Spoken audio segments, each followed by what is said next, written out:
Bueno, la siguiente parte, pequeña, corta, tratemos, es la Grecia clásica.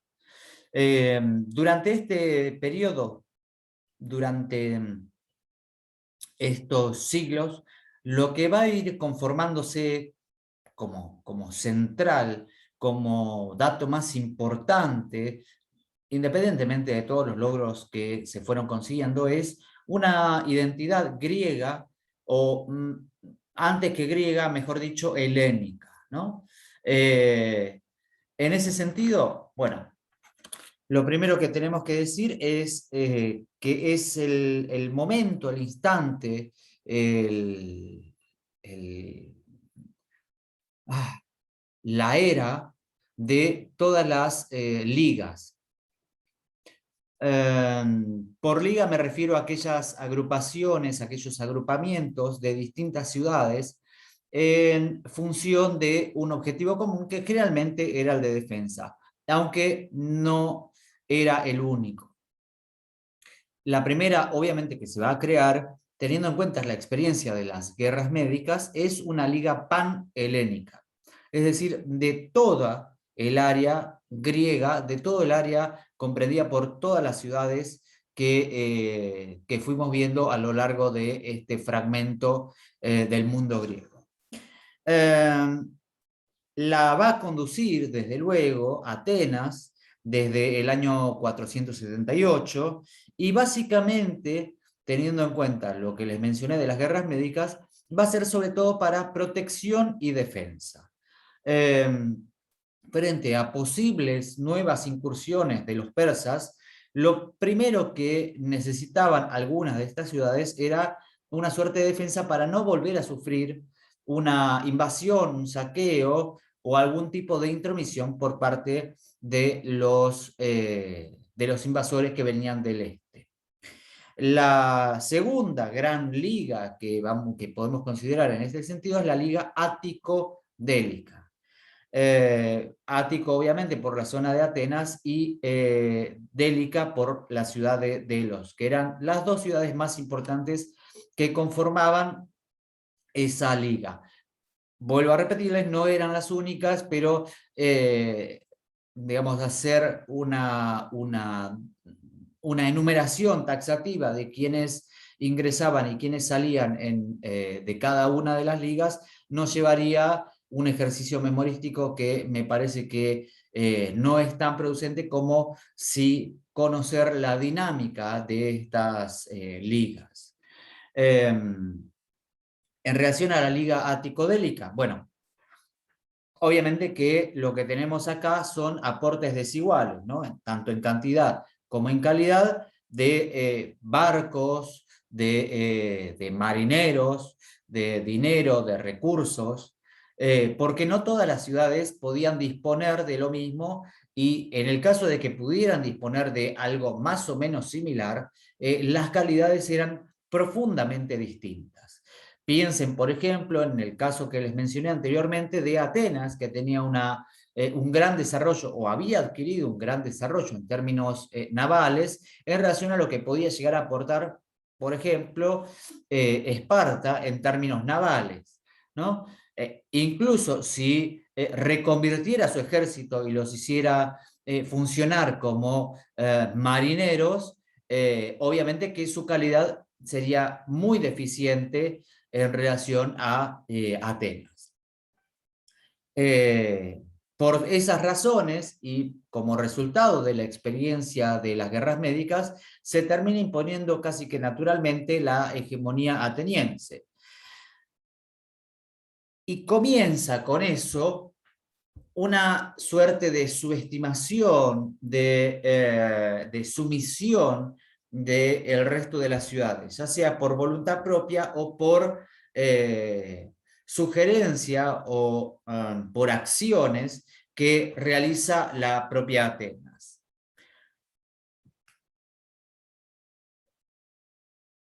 Por eso, justamente, lo que les iba a mencionar es que también comienza una suerte de sublevaciones en contra de esa supremacía ateniense.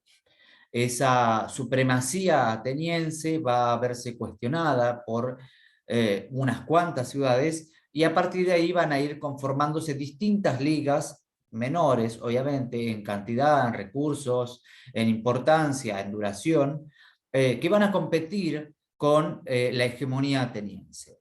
Y a partir de acá, a partir del siglo V sobre todo, empezamos a considerar lo que se denomina el siglo de oro de Atenas, donde se produce el mayor desarrollo en casi cualquier ámbito en el cual o sobre el cual nos acerquemos. Este es el siglo también en el cual se comienza a desplegar lo que se denomina el imperialismo ateniense.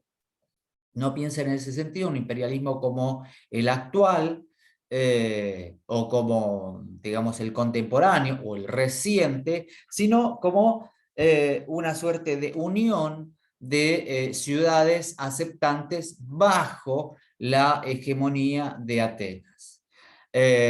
O sea, impone las condiciones, pero no a partir, como podríamos llegar a considerar hoy, a partir de la fuerza o el sometimiento, sino a partir de la aceptación no voluntaria, en el sentido de si alguien quiere que se acerque y bueno, sino como una política buscada por Atenas para ir incrementando en ese sentido su fuerza y su capacidad de defensa y su capacidad de auxilio, etc. Este es el siglo también donde comienza y se profundiza la rivalidad entre Atenas y Esparta.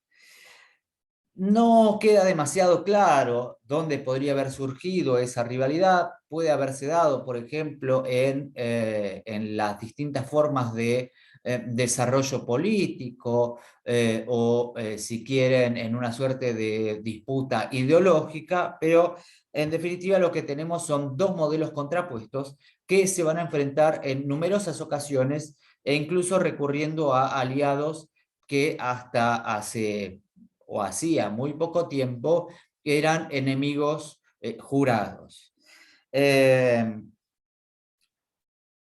La expansión comercial de Atenas va a chocar naturalmente con lo que habíamos mencionado de Esparta, esa suerte de economía de subsistencia, ese intento imperialista o expansionista de Atenas, también va a ser duramente rechazado por Esparta, porque tienen un sentido más de pertenencia propia, si quieren, una suerte de colonialismo frente a un patriotismo, ¿no? Pero bueno, en definitiva, lo que va a suceder es esta suerte de enfrentamiento durante prácticamente toda esta etapa hasta que comencemos con el momento macedonio. Y acá comenzamos a ver lo que marca este momento es la guerra del Peloponeso, que tiene algunos antecedentes, que tienen que ver no con un enfrentamiento directo, sino con invasiones o con disputas en lo que llamémosle ciudades aliadas o satélites de alguna de las dos.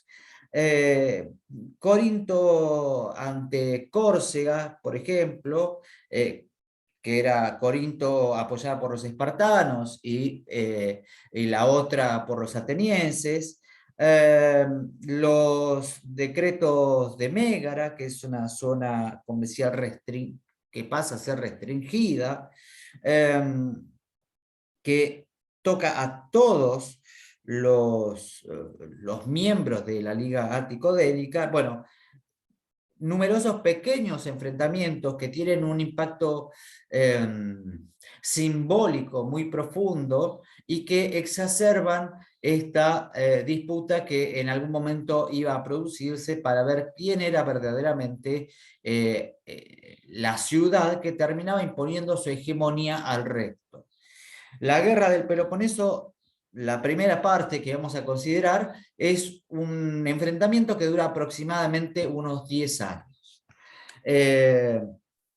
Hay algunas victorias marinas de Atenas, luego sufre un episodio de peste que hace que cuando los espartanos estaban por tomar la Acrópolis deban replegarse justamente frente a la enfermedad.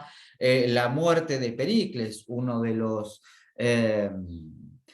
mandatarios más importantes que tienen ahí en la bibliografía en Atenas, ¿no? Este siglo también es considerado el siglo de Pericles. Bueno, un sinfín de batallas en un periodo de tiempo muy corto y además en forma simultánea, con lo cual sería muy engorroso y muy difícil establecer cuál fue primero, cuál fue más importante luego, y se termina concluyendo con la paz de Nicías.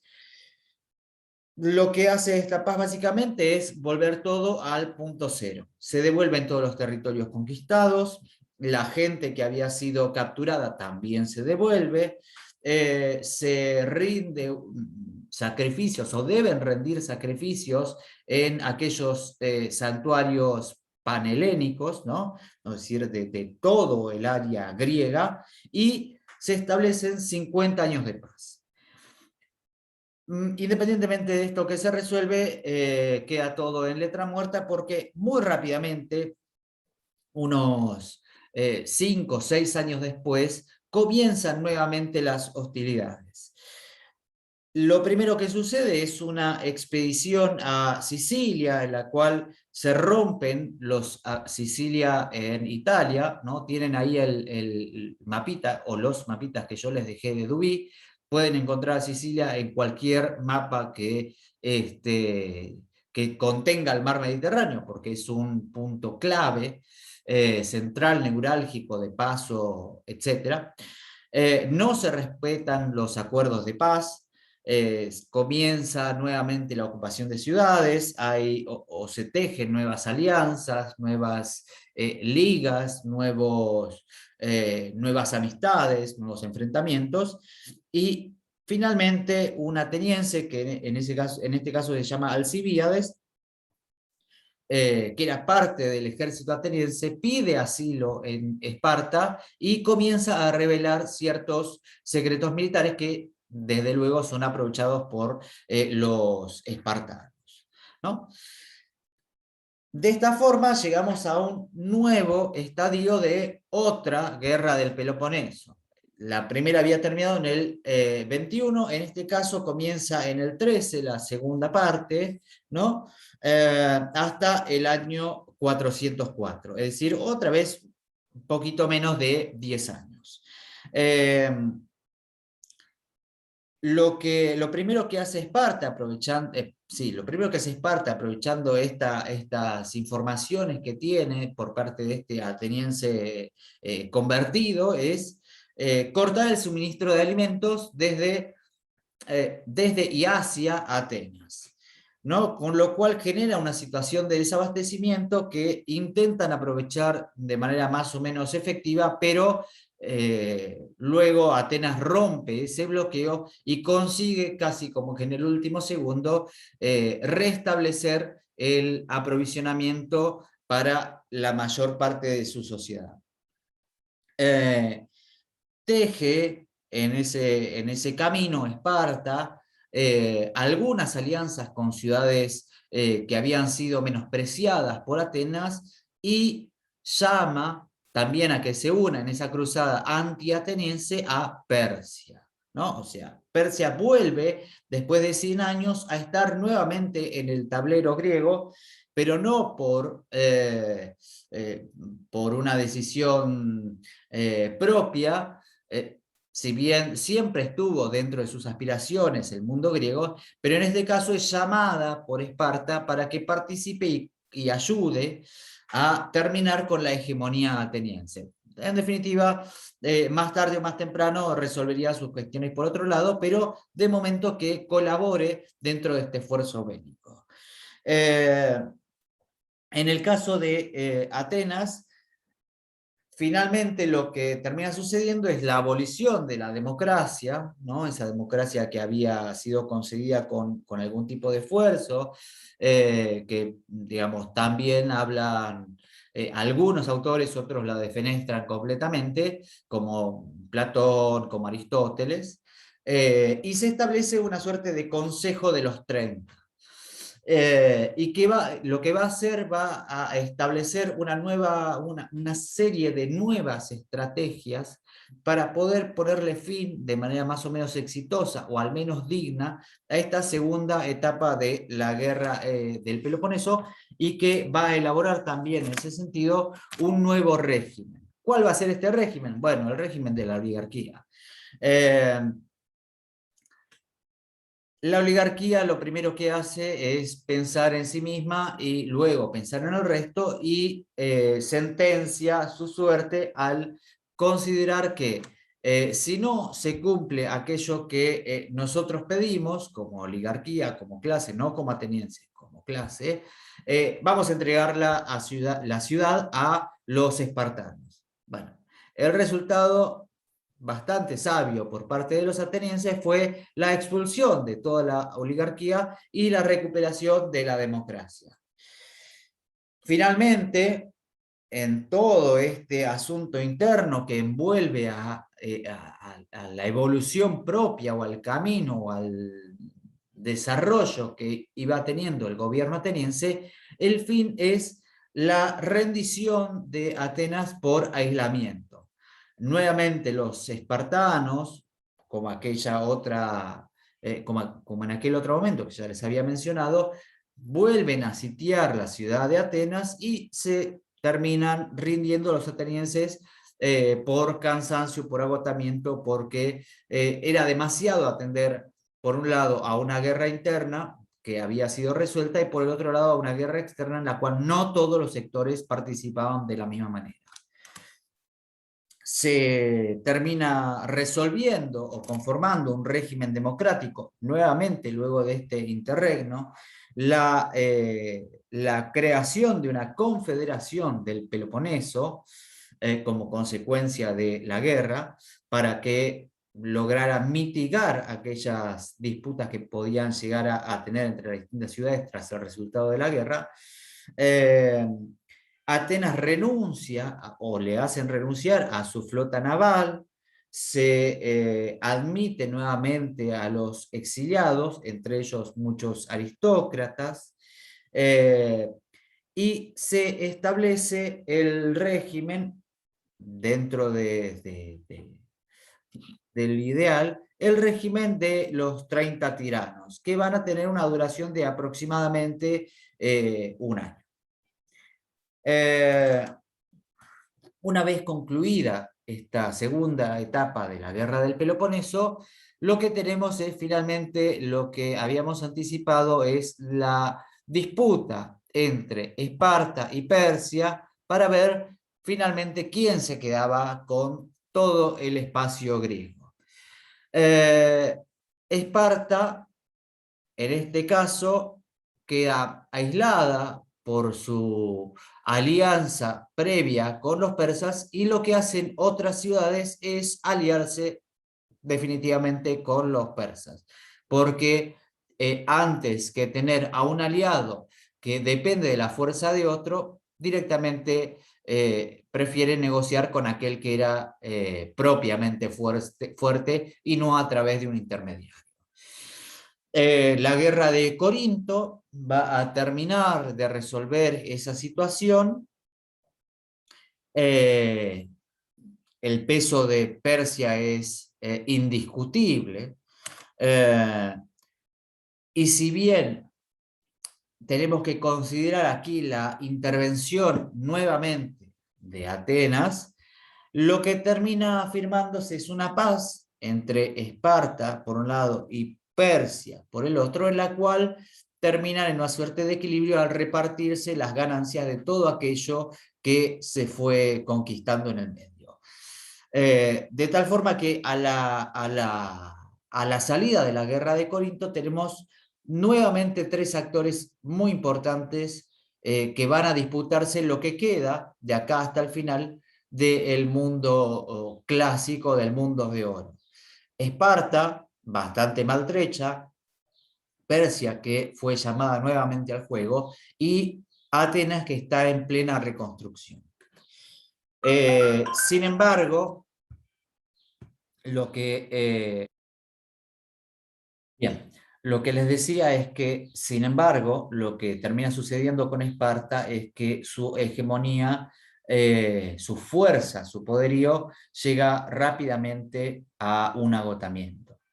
En primer lugar, bueno, el gran peso que tiene Esparta después de la guerra del Peloponeso y de la guerra de Corinto es indiscutible. Por otro lado, la configuración de un nuevo panhelenismo que ya no tiende tanto a las referencias locales de cada una de las ciudades, sino a una identidad propia del mundo griego. Y por otro lado, el surgimiento de nuevas democracias en distintas ciudades. Y por el otro lado, desde luego que tiene un límite aquello que habíamos mencionado en relación a las características propias del mundo espartano. Por empezar, su, su limitación o su limitante a la movilidad social, es decir, aquellos que nacían de una forma prácticamente morían de esa misma forma. El arcaísmo en la configuración de esos métodos educativos, culturales, militares, frente a nuevas técnicas en todos esos mismos sentidos, educativas, culturales, militares, económicas, y sobre todo una revuelta que se produce en la ciudad de Esparta en el año 397, que va a ser el golpe de gracia frente a una realidad que era inevitable. De aquí en adelante lo que vamos a tener son nuevas ligas, por ejemplo, otra nueva liga ático-délica, nuevas derrotas, por ejemplo, de los espartanos, que vuelven a buscar apoyo en Persia, y lo que va a aparecer ahí es una nueva potencia efímera, ¿sí? Pero con un gran peso, que es la ciudad de Tebas, con quien Esparta va a firmar la paz en el año 366. Menciono lo de Tebas, tiene algún tipo de referencia, si quieren pensarlo así, por ejemplo, en filósofos como Edipo, pero piensen en Tebas como una ciudad que en la mayoría de los casos es muy menor y que termina firmando la paz con una superpotencia hasta hacia muy poco, como Esparta.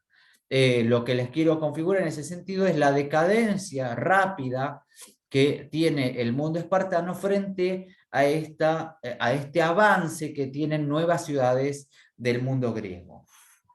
Finalmente, lo que va a terminar con esta etapa que estamos considerando en este momento es la batalla de todos contra todos, ¿no?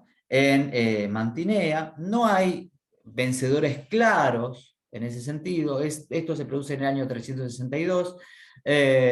No hay un único vencedor, o un claro vencedor, mejor dicho, porque lo que se termina produciendo es una suerte de pérdida de todos por cansancio, por agotamiento físico, de recursos militar, etc. Ninguna de esas ciudades, obviamente, está en condiciones de asumir una clara hegemonía, y algo que va a ser determinante para el periodo helenístico, que es el último dentro del mundo griego, es la aparición de una ciudad que hasta ese momento no tenía demasiada importancia, como es la ciudad de Macedonia. Bueno, lo que tenemos en Macedonia básicamente es un periodo, como en muchas de las otras ciudades, de inestabilidad política.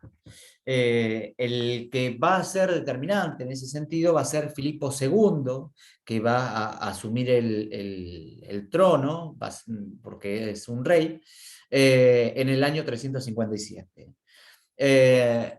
Macedonia, el antecedente más destacable que tenemos en ese sentido es el ingreso en la guerra del Peloponeso, pero digamos al final de la contienda, con lo cual sus beneficios no van a ser ni muchos ni notables.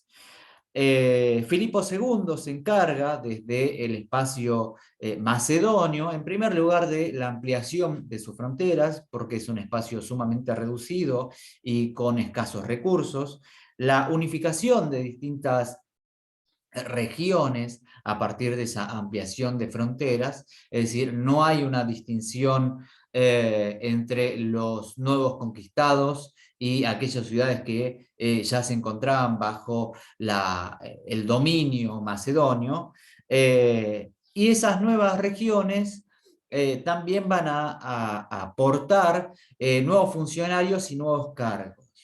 Es decir, se da una política claramente de conquista, pero no como un sometimiento, como anteriormente habíamos visto en el terreno ateniense, por ejemplo, sino en cierta igualdad, obviamente reconociéndose a Filipo II como rey de todo este territorio. Es en ese mismo momento de auge de los macedonios que expulsan de su territorio a los atenienses, y esta situación provoca una guerra social y civil que va a terminar de catapultar, de elevar al nivel de potencia a considerar, a tener en cuenta a los macedonios. Los macedonios de esa forma se erigen como potencia y terminan enfrentándose a toda la confederación panhelénica, con incluso Atenas como miembro, no iba a decir a la cabeza, pero digamos como miembro muy importante de esa confederación. Macedonia tiene su hegemonía sobre todo, como era antes en el caso de Esparta, por tierra. Por lo tanto, digamos, conquistar todo el espacio griego, al menos continental, le resulta sumamente sencillo por lo hecho anteriormente durante los años de oro, o los años más importantes de Filipo II. La batalla decisiva o la más importante es la batalla de Queronea en el año 338, es decir, 20 años después del ascenso al trono de Filipo II, y que la consecuencia más importante es que produce el triunfo total y absoluto de Macedonia por sobre el resto. Tras esta batalla, bueno, anexa a todas las ciudades que fue sometiendo, respeta, sin embargo, a Atenas en ese sentido, las instituciones que venía desarrollando, su flota, que es sumamente importante, y destruye definitivamente a la Liga Helénica. Posteriormente, realizado eso, la victoria sobre Esparta es casi un trámite, y finalmente, un año después, en el año 338, muere Filipo II. Establecen durante ese periodo, tras la muerte de Filipo II, la Liga de Corinto, sobre todo para mantener su frontera en relación a posibles invasores, y va a luchar directamente contra los persas. ¿Quién aparece en ese sentido a la muerte de Filipo II? Bueno, personaje sumamente conocido dentro del mundo griego, que es Alejandro, ¿no? Alejandro el Grande, Alejandro Magno, que se va a dar la tarea de una política novedosa, que es la expansión extrema del mundo griego hasta India. Va a durar solamente 13 años dentro de su gobierno. Va a conquistar durante esos 13 años Persia, Asia Menor, es decir, Mesopotamia, Fenicia, India, Egipto, Eh, y va a desarrollar lo que se conoce como helenismo. El helenismo, no el henenismo, helenismo es una política de difusión y asimilación de los aspectos griegos, helénicos, hacia el resto del mundo, sin imponer, sin embargo, sin implantar esas instituciones o despreciar o eliminar las preexistentes, sino como una suerte de convivencia pacífica en algunas de esas regiones. Eh, Sobre cada una de esas ciudades por las cuales Alejandro Magno va atravesando, se articula el reino que va expandiendo. El rey en ese sentido es el poder absoluto en términos políticos, sociales, económicos, militares, religiosos, en todo. Eh, se, o van teniendo más importancia también los mercaderes, porque son los que aprovechan también esta situación para fortalecer esos lazos, y los otros que aprovechan en ese sentido son los funcionarios religiosos que tras la conquista sobre esas ciudades van difundiendo este panteón griego que llega, como les había mencionado, por un lado hasta la India, piensen en la distancia que hay para recorrer, y por el otro lado hasta Egipto. Piensen que no hay vehículos terrestres, digamos, de carácter automotor, es decir, todo es con tracción a sangre, ya sea por personas, ya sea por animales, o simplemente caminando. Piensen lo que tardarían, por ejemplo, en caminar desde Grecia, desde casi cualquier punto de Grecia hasta la India. Además, con todo lo que implica combatir en el medio y llevar todo ese armamento cargado. Eh, Desde luego que hay diferencias en la asimilación entre lo que podríamos pensar entre el campo y la ciudad muchísimo más dinámica a recibir nuevas incorporaciones, el campo en ese sentido bastante más, um, digamos, reacio a incorporar elementos novedosos. Ya les había mencionado el respeto de cada una de las particularidades de las ciudades que van encontrando en el camino. Y también van desarrollando mejoras en algunos otros sentidos, como la mejora a partir del intercambio mismo, la mejora en las semillas, en las herramientas, en las técnicas de cultivo, el incremento, desde luego, natural del comercio, hasta que finalmente se produce la muerte de Alejandro. Cuando se produce la muerte de Alejandro, como siempre, se produce o empiezan, nacen, tras la muerte, una serie de problemas en relación a qué es lo que tenemos que hacer a partir de ahora, porque, digamos, el estándar está muy alto para continuarlo.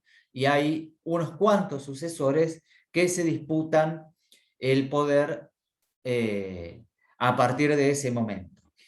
Eh, Desde el 200,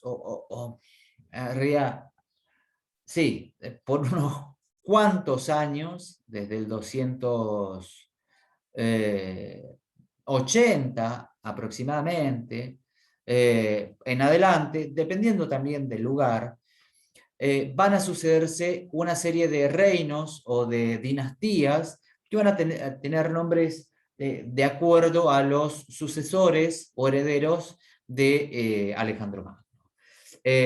Tenemos básicamente, o vamos a considerar básicamente, tres reinos como importantes y que van a marcar esta suerte de nexo entre los distintos periodos considerados en esta materia.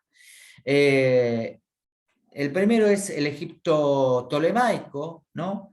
Que tiene su capital en Alejandría, una ciudad fundada por justamente Alejandro Magno, obviamente le iba a poner el nombre propio, que contenía una de las 7 maravillas del mundo, que era el faro, y otra, perdón, dos. Una era el faro de Alejandría, y por el otro lado la biblioteca de Alejandría, que hoy obviamente no existen más. Esta dinastía va a tener una extensión desde aproximadamente el año 305 en adelante, va a lograr la difusión de la moneda, el respeto y el sincretismo cultural, porque en muchos casos se hacen denominar a sí mismos faraones o continuadores de la tradición faraónica, y desde luego el fin va a ser otra vez el enfrentamiento entre el siglo II y el I por la sucesión frente a la extinción de la sucesión natural, ¿no? O por descendencia de los griegos o de los egipcios tolemaicos. Eh, Además, eso sumado a una crisis financiera porque empieza a estar sumamente corrompida la moneda y los distintos derechos que tenían los griegos, por un lado, y los egipcios por el otro. El final es la usurpación del trono por Neos Dionisio, otro griego converso, que frente a la ausencia de un heredero legítimo usurpa y ya no se hace denominar como tolemaico, sino que impone una nueva dinastía, al menos por un tiempo, y acá lo que empezamos a ver en el área egipcia son problemas, sobre todo con o en relación con la fuerza de trabajo, la exportación frente al mercado interno, la corrupción de los funcionarios, de la moneda, etcétera, y la distribución del ingreso que van a ser, digamos, difícil sostener ese mundo extenso y complejo como el egipcio dentro de las concepciones griegas. Por otro lado, lo que tenemos en el área mesopotámica es el Asia Seleucida, ¿sí? Con capital en Antioquía. Hasta el año 69 aproximadamente también encontramos este sincretismo entre lo que traían los griegos y lo que era propio de las ciudades mesopotámicas. Entonces vamos a tener un rey por un lado y funcionarios de las ciudades, ¿no? Que van a ser una suerte de personal administrativo, además de conservar las satrapías, que luego se van a transformar en reinos, la fundación de una gran cantidad de ciudades, a partir de aquellos nobles que no quieren someterse a los griegos y que prefieren mantener una suerte de independencia, una suerte de economía mixta, por un lado con la iniciativa estatal y por el otro lado la iniciativa privada, sosteniendo a los ciudadanos libres por un lado, a los esclavos por el otro, y finalmente lo que se va a producir aproximadamente desde el año 254 en adelante, pero se van a profundizar desde el año 69, es la libertad o la liberación, la proclamación de ciudades libres de las satrapías, ¿no? Aquello que en su momento habíamos considerado, esto de las ciudades, que era lo más importante dentro del mundo mesopotámico, las satrapías vienen a confirmarlo tras esta unificación que había producido el mundo griego o la descendencia griega seleucida. Y lo último, la finalización del mundo griego, propiamente dicho, con los reinos macedónicos, antigónidos, perdón, y lo que se conocen como las guerras macedónicas. Volvemos al enfrentamiento permanente entre ciudades por la hegemonía. Aparece en ese sentido Roma como protagonista frente a estos vacíos o a estas dispersiones del poder. En el año 197 Macedonia tiene que pactar tiene que pactar la paz con Roma, que hasta hacía muy poco tiempo era apenas una ciudad colonizada. Después de sucesivas derrotas, Y finalmente la última que vamos a considerar acá es una victoria absoluta, total, por parte de Roma y la anexión de este mundo griego a su propio territorio. Luego, algunas de estas ciudades van a lograr, ya lo vamos a ver en las clases sucesivas, transformarse en confederaciones, pero acá lo que tenemos que tener en cuenta es que la hegemonía o la potencia que tenía el mundo griego finalmente se acaba y surge como nueva potencia el espacio que tiene como epicentro a la ciudad de Roma.